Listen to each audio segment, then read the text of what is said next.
Ogai mar duond buch ODM migosi Raila Odinga onyiso jo Kenya mondo mi oikre mar neno lemo ne makweth jotelo mane odonje sirkal kowuok e duond burano biro nyuolo ka osom bajet e dwe mar 6 higani.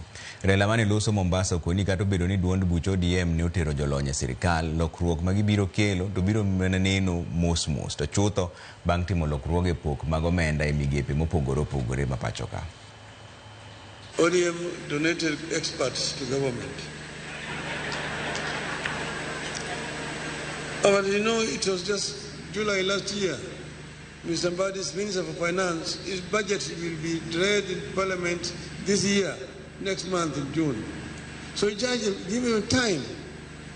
It's not like instant coffee that you brew and drink at the same time.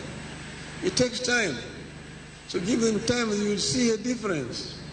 Let Mr. Mbadi come out with his budget and you see. 2.5% is substantial because it will increase the allocation going to the counties from minimum 15% to 17.5%. You wanted more money to go to the counties than is there. You said minimum 15%, but now that's where they have been stuck. If more money goes down there, a lot of more services can be provided. We have the tools, we have the framework. What we now need is collective resolve. Let us recognize that economic transformation cannot be decreed, it must be built. It must be earned through sound governance, credible institutions, and the careful balancing of fiscal responsibility.